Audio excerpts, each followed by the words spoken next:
Saluditos nuevamente, estamos trabajando con la semana 17 de lengua para primer año de bachillerato. Tenemos la semana 2 para la unidad 3. Vamos a iniciar el trabajo con la actividad número 1, la cual se le refleja como una actividad en equipo. Se le pide leer en voz alta y con la entonación adecuada el siguiente poema. El poema se titula Soledad Primera y dice así: Era del año la estación florida, en que el mentido robador de Europa, media luna las armas de su frente, y el sol todos los rayos de su pelo, luciente honor del cielo, en campo de zafiros paz estrellas, cuando el que ministrar ponía la copa. Náufrago y desdeñado sobre ausente, lagrimosa de amor, dulces querellas, da al mar que condolido, fue a la onda, fue al viento, el mísero gemido. Breve tabla del fino fue pequeño, al inconsiderado peregreño, que una libia de ondas su camino, fió su vida a un leño. Oh bienaventurado,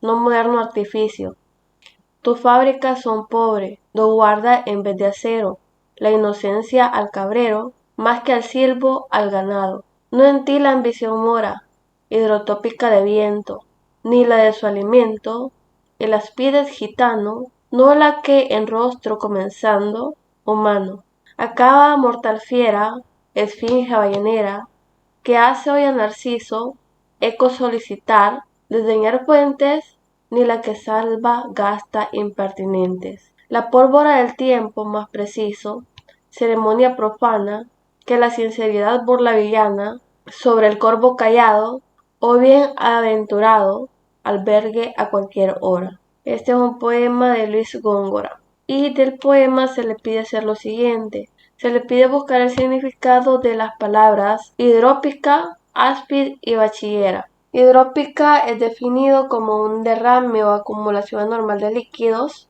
Áspid es definida como una víbora muy venenosa que apenas se diferencia de las serpientes comunes por tener las escamas de la cabeza iguales a las del resto de su cuerpo. Bachillera, por su parte, es una persona que habla mucho e impertinentemente. Se le pide analizar el poema a partir de las siguientes preguntas. La primera pregunta le cuestiona acerca de qué relación tiene el título del poema con el mensaje. Y es que el título del poema se relaciona con el sentimiento de verse náufrago, de verse despojado del lugar donde se residía. En el literal B se le pide que explique de qué trata el poema. El poema promueve el regocijo por tener una vida sencilla.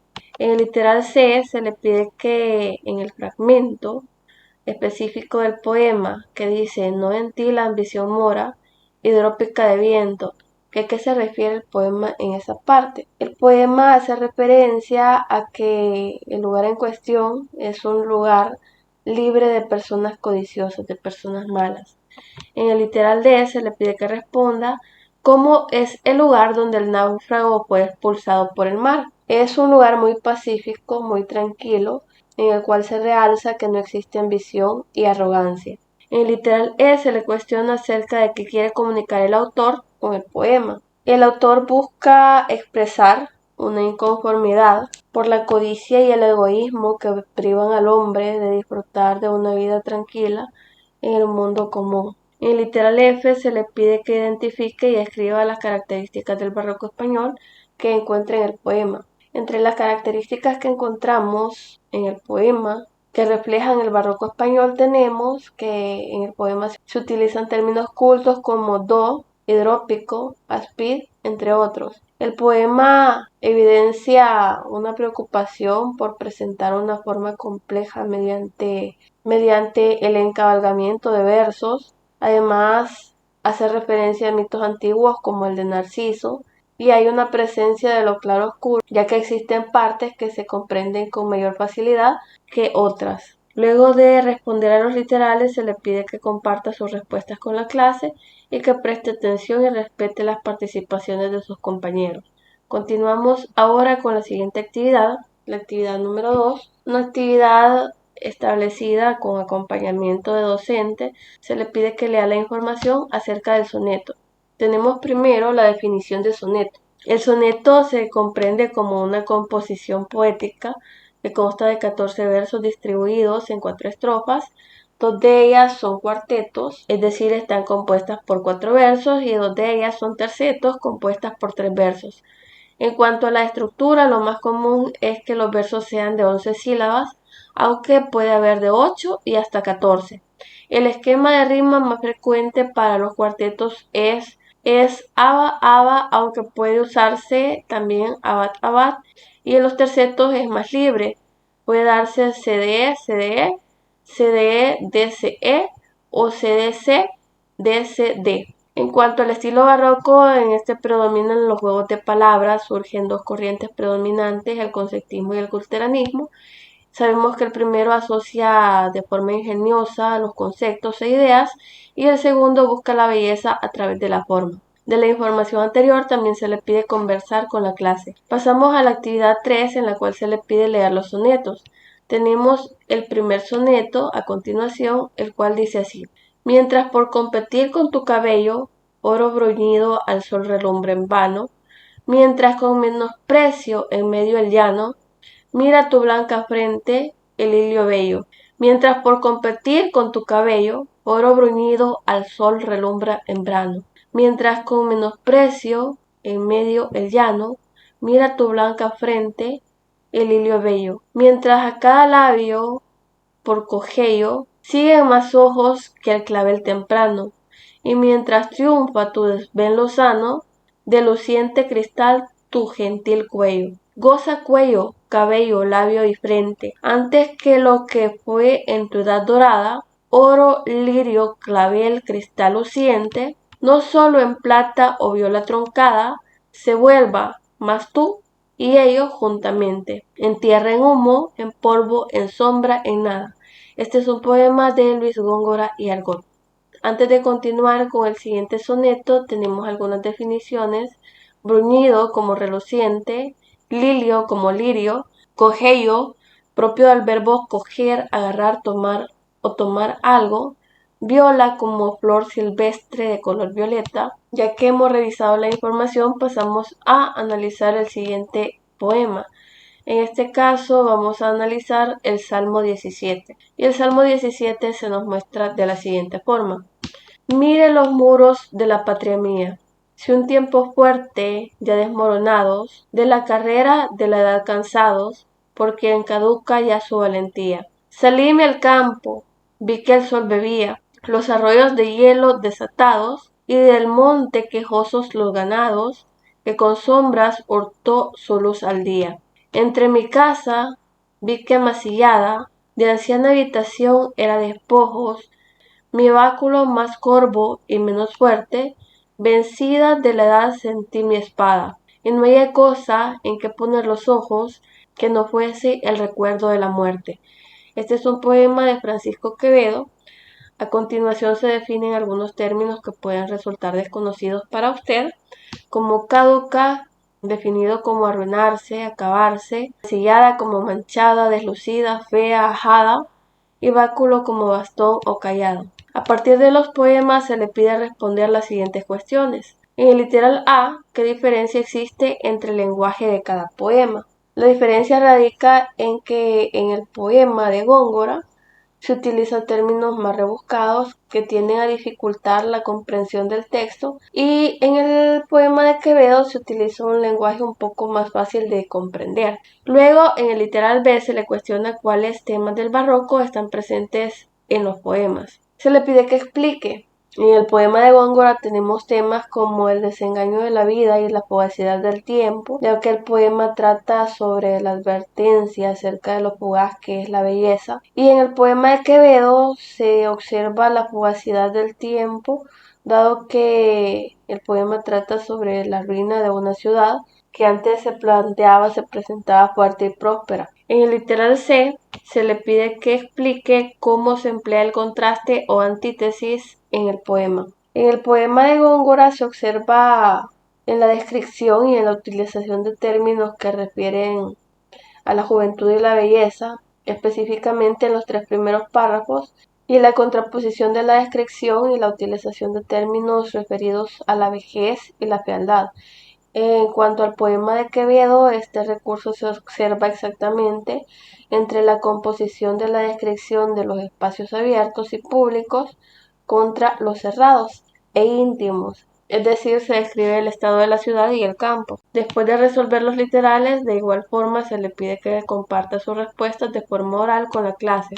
En la actividad 4 se le presentan nuevamente 2 sonetos. El primero se llama Miras este gigante corpulento y el segundo se titula De la brevedad engañosa de la vida. El primer poema, el primer soneto, Miras este gigante corpulento, dice así: Miras este gigante corpulento, que con soberbia y gravedad camina, pues por de dentro estrapos y vagina, y un ganapán le sirve de cimiento. Con su arma vive y tiene movimiento, y a donde quiere su grandeza inclina. Mas quien su aspecto rígido examina, desprecia su figura ornamento. Tales son las grandezas aparentes, de la vana ilusión los tiranos, fantásticas escorias eminentes, veslos arder en púrpura y sus manos, en diamantes y piedras diferentes, pues asco dentro son y tierra gusanos. Este es un soneto de Francisco de Quevedo. El siguiente soneto, de la brevedad engañosa de la vida, dice así: Menos solicitó velos saeta, destinada señal que mordió aguda, abona el carro por arena muda, no coronó con más silencio meta, qué presurosa corre que secreta, a su fin nuestra edad, a quien lo duda, fiera que sea la razón desnuda, cada sol repetido es un cometa. Confiésalo Cartago y tú lo ignoras, peligro corres licios y porfías, en seguir sombras y abrazar engaños. Mal te perdonarán a ti las horas que limitando están los días que royendo están los años. Este es un soneto de Luis Góngora. A partir de los sonetos se le pide que marque en los poemas las palabras desconocidas y describa los significados. Del primer poema yo les traje 2. La primera es vagina y la segunda es cimientos. Vagina hace alusión a un conjunto de haces de mies que se pone en las eras. También tiene otra definición como leña ligera para encender fuego. En cuanto a cimientos, es definido como la parte de una construcción que está bajo tierra, dándole solidez y sirviéndole de base y apoyo. Del segundo soneto extraje saeta que es definido como punta de flecha, y también tenemos de este poema Cartago, que se define como una comuna en la gobernación de Túnez. Un concepto más que tomé a bien definir es licio. El licio es relativo a Licia, a una antigua región de Asia Menor, y también alude a sus habitantes. Ya que hemos extraído los términos que de alguna manera nos parecen desconocidos, usted puede extraer estos términos de acuerdo a su conveniencia. Vamos a revisar qué más se nos pide hacer de esta actividad. Se le pide responder lo siguiente. Primero, ¿de qué tratan los textos? El poema de Quevedo trata sobre el engaño de la riqueza y el poder, que son pasajeros al igual que la vida, y el poema de Góngora trata sobre cómo se pierde la vida por correr tras falsas ilusiones. En el literal B se le cuestiona acerca de qué se intenta expresar en los poemas. En cuanto al poema de Quevedo, se encarga de hacer una crítica a los hombres que se preocupan únicamente por las riquezas y por las apariencias, antes que por su estado de ánimo, por su estado general, su estado interior o espiritual. Y por otro lado, en el poema de Góngora se expresa los peligros de correr tras las falsas ilusiones del mundo en una vida que resulta fugaz y breve. Luego de esto se le pide que complete los esquemas con las características del barroco que posee cada poema. Acá tiene los esquemas y va a ir rellenando de la siguiente forma. Se le muestra el esquema con un encabezado: desengaño de la exterior apariencia con el examen interior y verdadero. Para este esquema vamos a ir rellenando de la siguiente forma.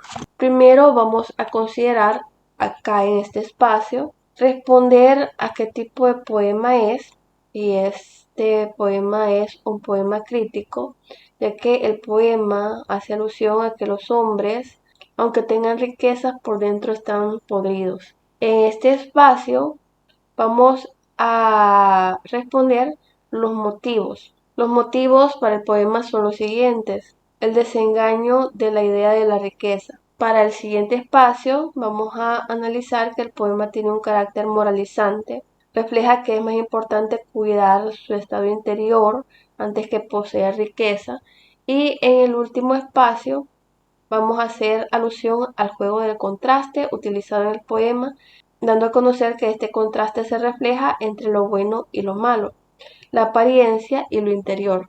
En el siguiente esquema vamos a rellenar de la siguiente forma. Vamos a iniciar rellenando el esquema.